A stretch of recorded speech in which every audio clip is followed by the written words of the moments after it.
Hello, so today's Sunday, so whether it's you consider it to be the start of your week or the end of your week, we're gonna have a little fun video to kick off into next week, and hopefully my return to playing TFT on stream as soon as the patch comes live.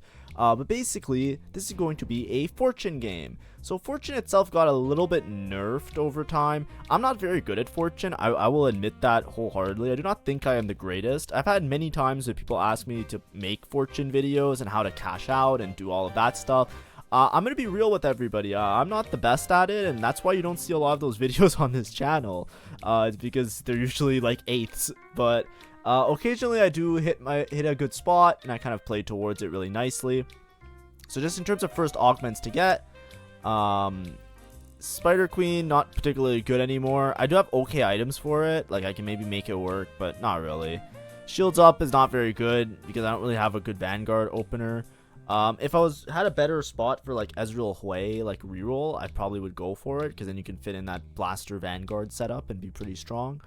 And then here we hit Fortune Favors the Bold. So winning will give you loot, and then the longer your loss streak, the bigger the payout. So the idea with Fortune is that you want to try and lose as long as possible for as many rounds as possible, then cash out and get a bunch of gold basically. Or like payout or whatever. Now, something I'm just going to show you is the table for fortune, just so you guys have a rough idea of what we're aiming for long term for this game. So let's go stats, boom.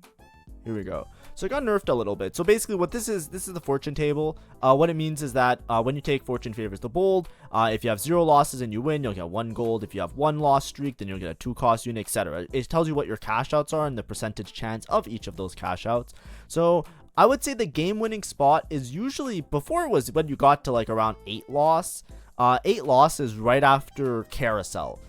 Basically, like if you lose all of stage 2 and you lose most of stage 3, then you can start spiking your board right after carousel, which is a pretty normal time to spike your board. And if you win, you usually can get some sort of cash out. Now this got nerfed quite a bit. I believe the 9 loss used to be what the 8 loss was, or very close to it. So now 8 loss isn't that great because Artifact Item Anvil doesn't really put you in a game winning spot. The way you should treat it is that when you think about Fortune Favors the Bold, it is a gold augment. So the way you should look at it is, when do I get something that is better than a gold augment, right? When does this gold augment cash me out something that is better than a gold augment? And that's the way that you can kind of have a rough idea of what kind of cash out you should aim towards. So for example, getting an artifact, that's equivalently a gold augment, right? I could have just taken Artifact Anvil if I was planning on playing Fortune. There's no reason to take the risk of playing Fortune if you're just going for an Artifact Anvil. So typically you're aiming for at least 9 loss now. Before it was 8, now it's 9. So it's an update from the last time I posted a video. So hopefully if you're somebody who's watching all my videos, you can keep in touch with it. Also, if you do like my videos and you are here from one of my other videos that kind of popped off a little bit, like my Ornn Artifact guide or anything like that, we often do VOD reviews like that, and we do guides similar to the Ornn Artifact guide once or twice a week.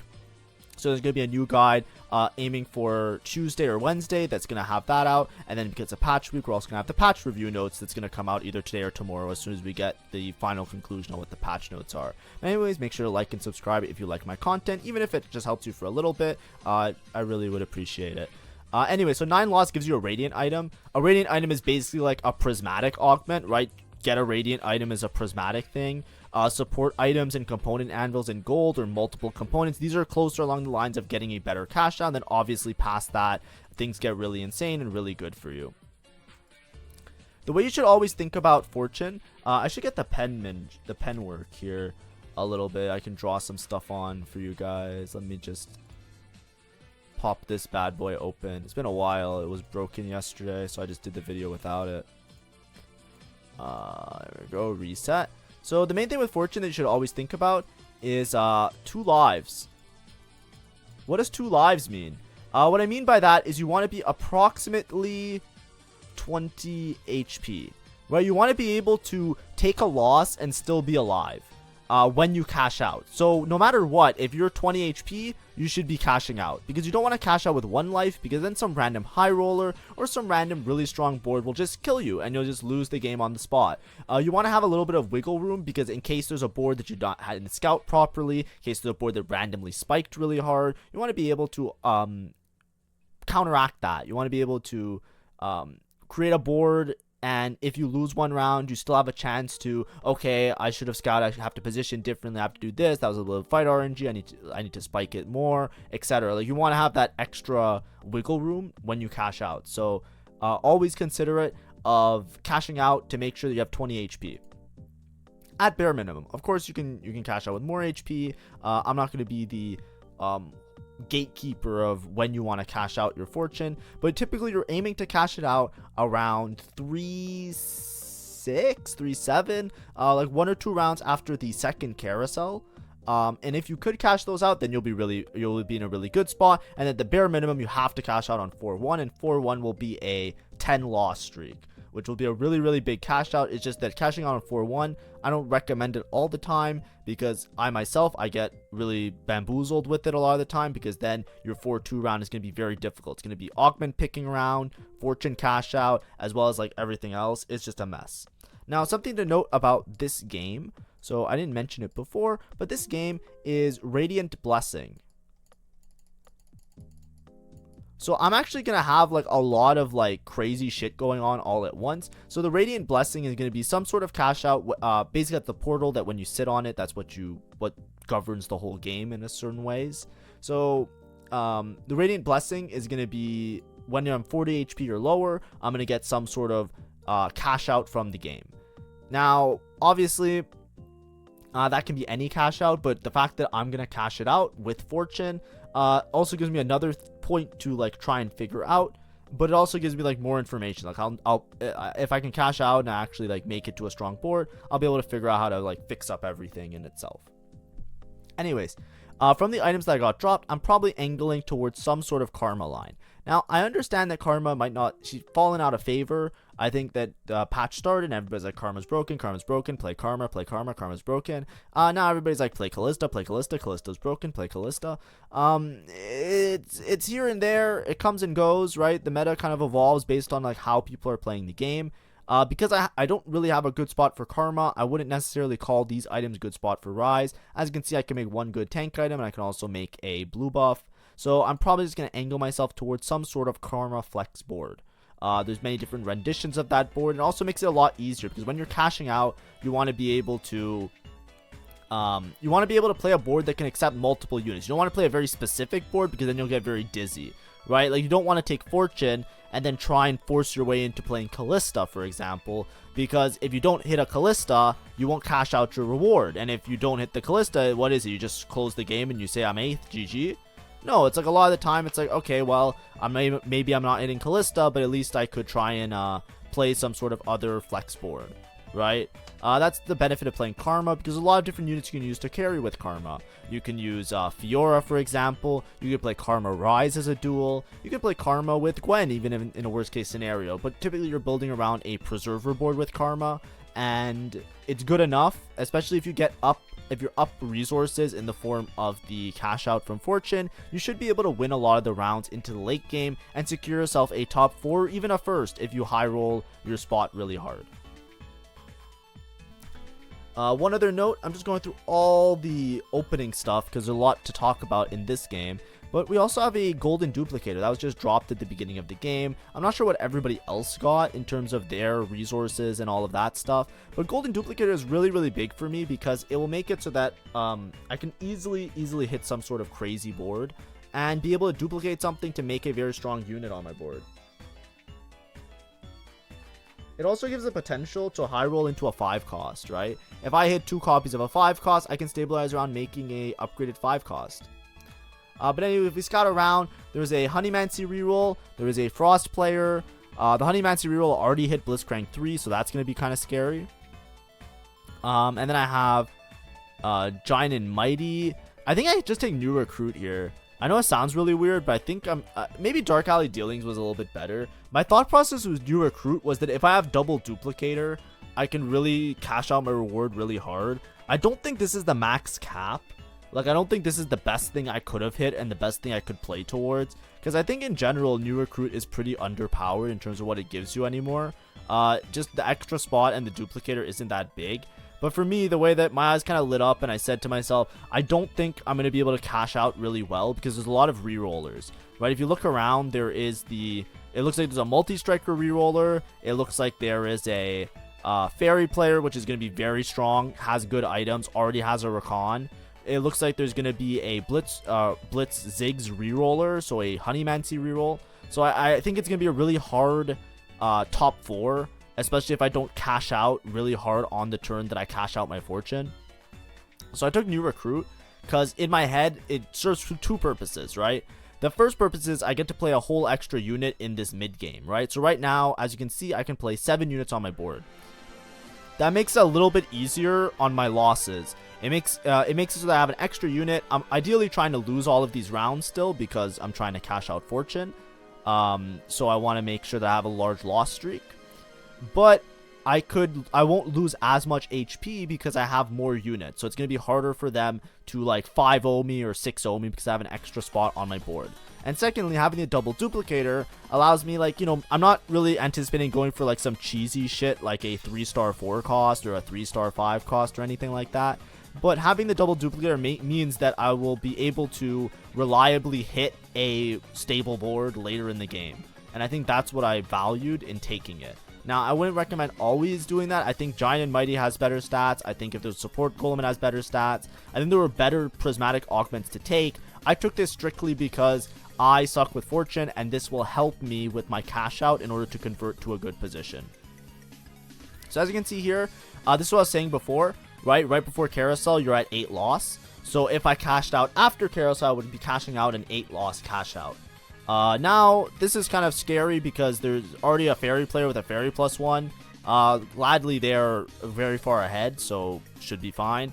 I get the frying pan, which allows me to play towards a +1 of any sort of nature. I don't know exactly which +1 I will play towards. If I'm playing Karma, there's the option to convert that with the Reforger into a Witchcraft spat, and then I can play around Witchcraft, or I can play around Preservers, which Preserver isn't that...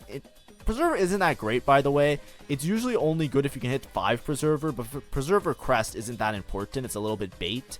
Okay, I just slammed Preserver Crest early. I think I'm just too stressed. I leveled to 7 here just to play a unit. Being 30 gold, I can still reestablish my econ, so I'm not too worried about my spot in particular this game. But I play the Hunter. If I win this fight, I win this fight. And if I don't, this is what you want to do typically. You want to try and play a strong board. You hope that between one of these 2 rounds, you get your cash out, because then you'll have perfect information and you can roll down on neutrals. So you have a lot of time to spare in order to like properly deal with your cash out without getting too bamboozled. Right here, right, this guy's a little bit strong, so I don't expect to beat him.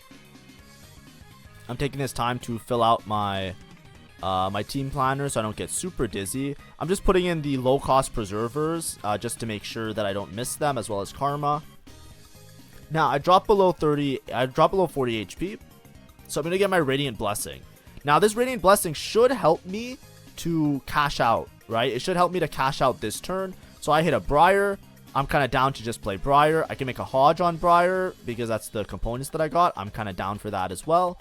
And I think now is like, I think there's a difficult decision. I don't know if I make the decision this turn, if I make it next turn, but I can double duplicate this Briar just to guarantee that I cash out and I win the round. It wouldn't be like completely absurd. But I think I might be able to cash out anyways with a Briar. I'm fighting the Honeymancy reroller, Zap Attack Ziggs, but his spot isn't that great for it because he doesn't have triple Ziggs items. So as long as my Briar doesn't die instantly, my Briar might actually be able to delete most of his backline. And then if we could just have to deal with the Ziggs, we might be able to win this round awkwardly. Let's see. This is going to be close, actually. Yeah, he just didn't hit that hard. He doesn't have Ziggs. I don't think he was rolling for Ziggs or something. I don't know what his board was. Does he just not have Ziggs items either? I want to actually rewind a little bit. Yeah, he just doesn't have Ziggs. He's not rolling for Ziggs. He leveled to play around. I guess he high rolled the Blitzcrank, so he's trying to play around Kog'Maw and the other Honeymancy units. So yeah, that's easy. Oh, I guess he's greeting because of invested. He took this one, so he's just greeting. He's gonna send it like next turn or something for everybody. So I caught him at the perfect time. So I get my cash out, right? This is my fortune cash out, and what do I get? I get a bunch of components, which is good enough. So I'll make a Bloodthirster, just double healing on Briar, whatever. Bloodthirster is really good. And then these items I'll decide what I can make with after. I probably should have waited until wolves to see what items. And I should also use this remover on the bard to remove the bard. And then, like I said before, right, I was saying you can play Karma with Fiora, you can play Karma with Gwen, you can also play Karma with Briar, which is pretty nice. Yeah, see, I would have waited to slam items. I'm definitely making red buff, I think. It's red buff and then some tank items, almost assuredly. So we'll see how it goes here. I don't know if I level here or not. It's a little bit scary. I could make Titans. I should probably make red buff. Oh, I make Giant Slayer. Giant Slayer, Archangels, and then I have Titans. I don't know. I think it was red buff and then worry about the other components. Because I need anti-heal, right? But I guess I'll just play around these components for later. I don't know if this is necessarily good. Yeah, I could have made Protector's Vow. And then I could have used this to make something else. I guess it's because I wanted 3 items on Briar. Bro, this guy has fucking Akali with the fucking Prowlers thing. That's fucking crazy. We just barely won this round, by the way. But we're going to send it next turn to upgrade everybody. Ideally, you don't want to lose a round after you cash out Fortune. You just want to win every single round. But everybody's going to have a 5 cost, by the way. So it's a little bit scary. Oh, we roll into this. Ooh, Recon Bob would have been really funny. If I had a spot for it, Recon Bob would have been funny to take. But I can't. So it's fine. It might just be a Silver Veil. Or probably Band of Thieves, honestly. Yeah, Band of Thieves is pretty good. Just have itemized items for one of my units. Okay, so we roll a little bit. I'm going to play Karma. I should have a remover. Yeah, I'm just looking for it. Yeah, that's fine. We're trying to play Vertical Preservers. And then I got a TG. I put in a Shapeshifter because we need one. Right now we're 4 Preserver. We hit a Morgana. We're 5 Preserver. 4 Preserver doesn't do that much for the board, but if you have 5 Preserver, it's really, really strong because you're playing Shapeshifters. And then I just double duplicate the Briar. So I rolled as much as I could. I rolled really deep. I could have sold some of these units and roll a little bit deeper. But the only reason I didn't roll more deep is because, you know, we're not going to hit Briar 2 anyways. So I duplicate into the Briar 2. Briar 2 is really fucking strong. So Briar 2 should be able to stabilize me and win me most of these rounds. That's why I took New Recruit, by the way. This is kind of like how I envisioned my Fortune cash out going. Just not finding units that I wanted. And, you know, I could have played around Rise maybe. There's a couple Rises in my shop. But it's just very difficult to do the whole cash out into stabilize, into transition. I still have this random fucking dude here that's on my board. He's probably going to stay on my board for a while. Because let's be honest, I'm probably going to forget about the fact that I have a Rumble on my board. But anyways, that was the Fortune cash out. So we're decently strong now. I think that I'll lose. Like, my board isn't particularly great. So my Fortune cash out was basically like, you know, it wasn't like the most insane cash out. It was a bunch of components, which is fine. But my items aren't like incredible is the thing, right? Like the items I have aren't like game-winning, best-in-slot items, right? I really should have made red buff. I don't know why. I think that's a huge mistake. Because I easily could have made something like, imagine if I made red buff and then Edge of Night, right? Red buff and then I put Edge of Night on Briar, right? That would have been such a better use of my items. So I think I really messed up here. And I think I just like panicked, to be honest. I think that's the thing. Because we're usually Fortune. That's usually what happens. My Silver Augment is really good. My Prismatic is pretty weak. And my Fortune cash out wasn't particularly great because my items aren't particularly amazing. So what ends up happening is I'm a little bit like, I wouldn't say I'm weak, but I would say that I don't cap very high, right? I think that my board isn't like insanely strong relative to the rest of the lobby. I think that I might even lose to like a Blitzcrank reroller, right? I might even lose to that guy. And a lot of that's just because of that like specific, like there's so much to think about. There's so much to do in those couple rounds, especially after you cash out. I think honestly not making red buff was the big mistake there. And I knew about this ahead of time before watching this video, but I still want to show it because, you know, I took something that helped me kind of be more secure, right? Because I already had a duplicator. New Recruit gives me the extra duplicator. Also allows me to fit in a board much more easily. Like as you can see, like I have a wasted slot in the form of this Rumble because Rumble is just giving Vanguard to like a Tom Kench 1. Rumble really doesn't matter here at all. But the fact that how do I phrase it? Because I have New Recruit, I was able to just like throw all my units on my board, make the transition a lot easier. Like, you can see that I see this Rumble. I'm trying to think who can I put in besides Rumble. I also want to switch out Swain for somebody else as well, ideally. Right, I'm debating if I put in Rumble. Like, you know, I need some sort of front line. And then, yeah, Last Whisper. Whatever. I wanted a Last Whisper because my Briar is doing most of my damage. So I'm kind of down to, like, have Last Whisper to deal with the, to allow my Briars to do a little bit more damage. Just some sort of sundering and shredding on my whole board is good enough. As you can see, this Briar is very strong, right?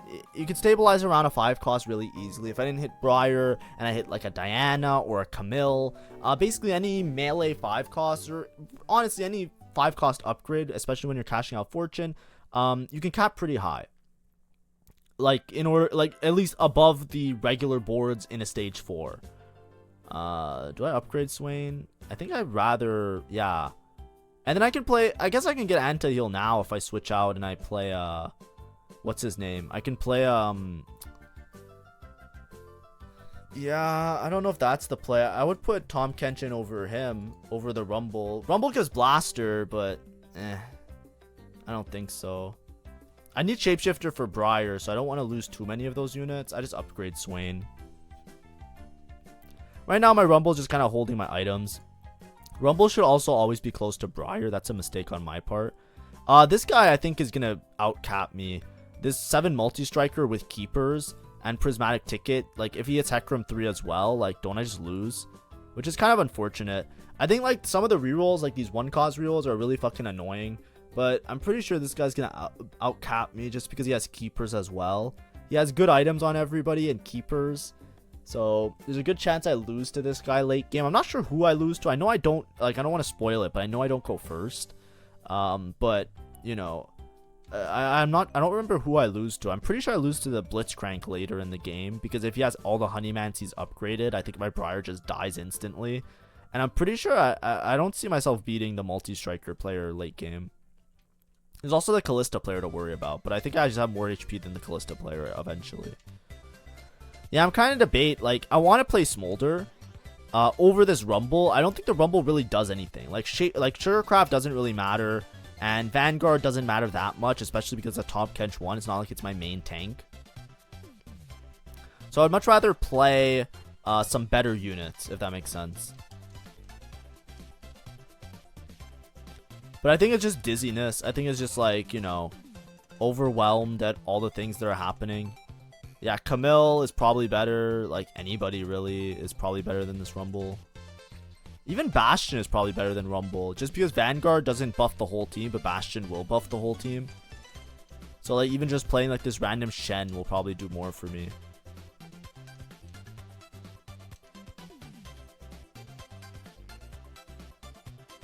Oh, I got a Morello now. Nice, so I have anti-heal. Anti-heal, I have a TG on a Rakan 1. I'm trying to greed a little bit here. I'm trying to roll as late as possible, because I'm 2 lives now, or maybe even 3 lives. There's a potential I'm also, I can take 3 hits before dying if I take narrow losses. Let's see if I beat the Honeymancy player. I think this guy's very fucking strong. Yeah, because the B damage just fucking goes insane. Oh boy. Like, look at the B damage, and then, oh man, I lose by 1 unit here. That's not good. I think now I'm gonna roll it, right? I was greeding until now. I think now I'm just gonna send it to 0. I'm gonna upgrade everybody. Right, I was trying to greed to see, like, if I can, like, make some econ. But yeah, now I'm just gonna send it straight up.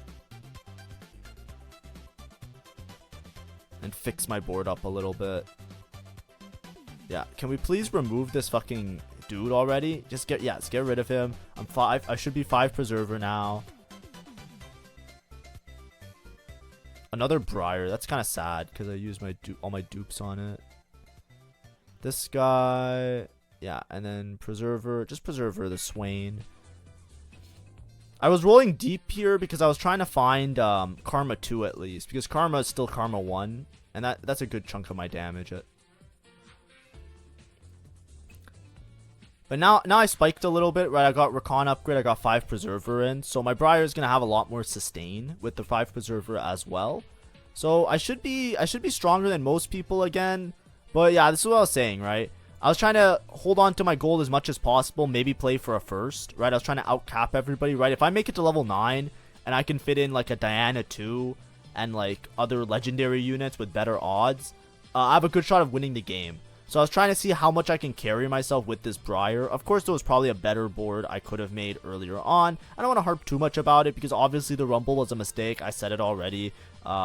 You know, I have this last Whisper. I'm just putting on Bard because Bard hits multiple units, so I'm hoping to like spread that Sundering as far as possible.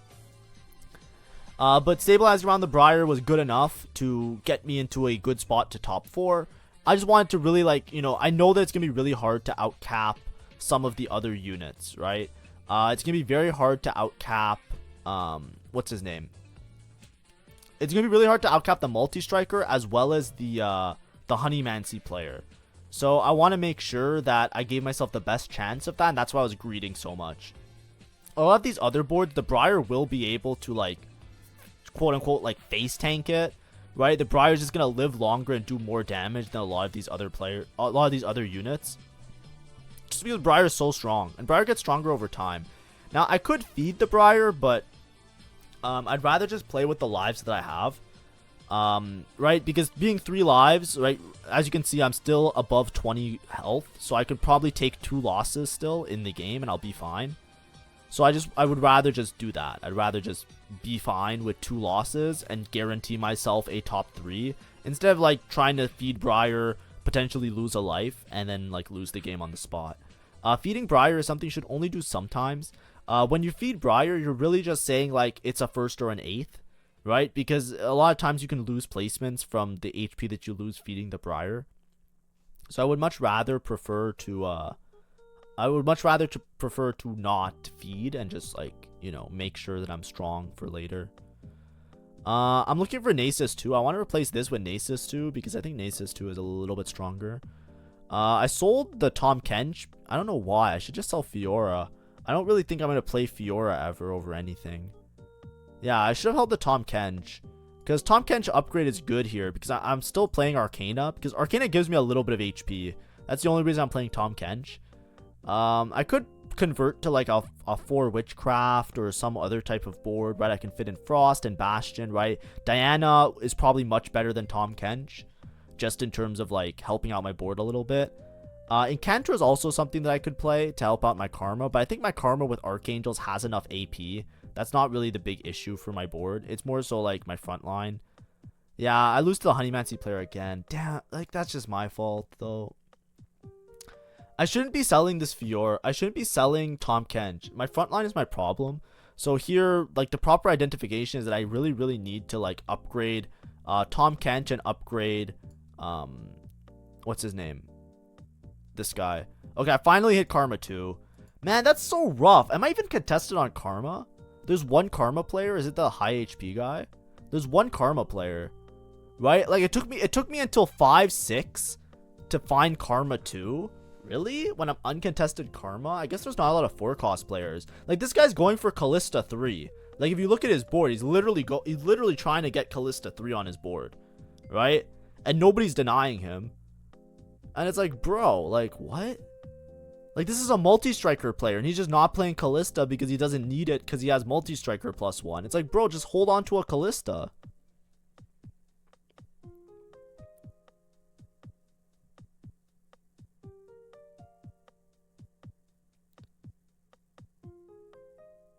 Alright. I think this is why you don't feed Briar, by the way. If you didn't notice on the video, there was a chat comment that said, shouldn't you feed Briar because you're 1 life? And I was like, no, I can take a 1 unit loss on stage 5 with 12 HP, right? So as you can see, I lived, and that's because I didn't feed Briar those other fights. Maybe Briar would have won me those rounds. But a lot of this right now, this is because of my items and my augments, right? I just want to make that very clear. The reason I'm not like guaranteed top 4 is because I didn't slam red buff, I'm pretty sure. I think if I slammed red buff and I slammed Edge of Night, I'm pretty sure I would have been way stronger. I think my item economy, I kind of fucked it up. This Archangels is really bad. A lot of these fights are ending before Archangels even gets value. I also low rolled really hard on the Karma, and the fact that I'm new recruit, this was to help me to cash out.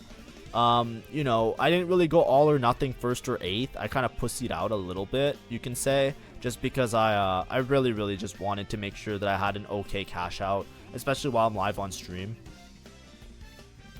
But finally I have Nasus, so that's a lot better. I'm basically stuck on level 8, which sucks because ideally, when you cash out Fortune, you just hit and you become really strong. And then once you're really strong, you just push levels and you can go to level 9. And then you can upgrade and put a bunch of 5 costs in. Me not putting in all the 5 costs was basically what caused me to not go like first. We're just hoping we can win some of these fights and just get out of here with like a top 4 for sure.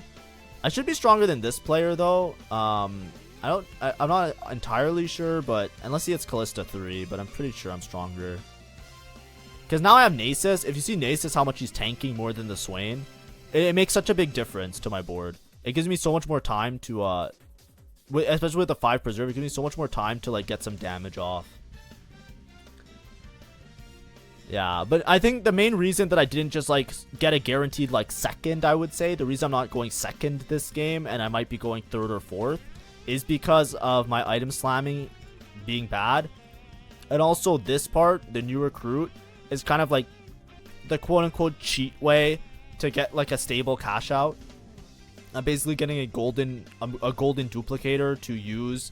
In this case, I had 2 golden duplicators, so I use it on Briar. But a lot of the time, you just roll really deep. You'll find a pair of some unit, and then you can stabilize around it with the golden dupe. So, you know, I went for like a lower cap board in a sense. So we just gotta hope. This is the Kog'Maw player. I think I can beat him now because my Nasus will tank enough that my Briar gets some damage. Yeah, as you can see.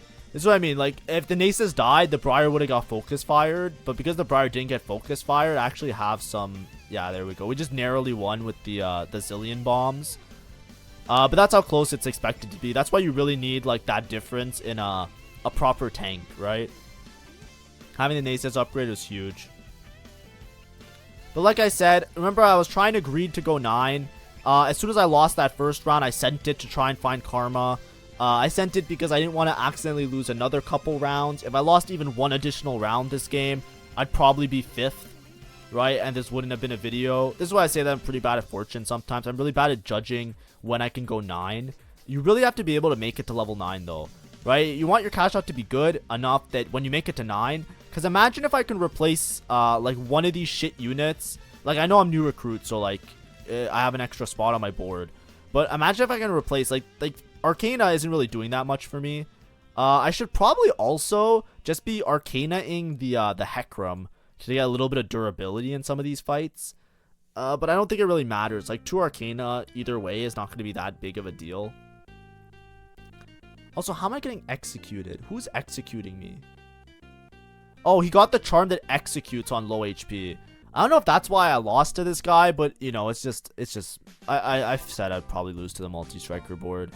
So what are the main takeaways from this? Obviously, you want to cash out with 2 lives. It's a little bit difficult sometimes because, obviously, it's Fortune, and it's stressful.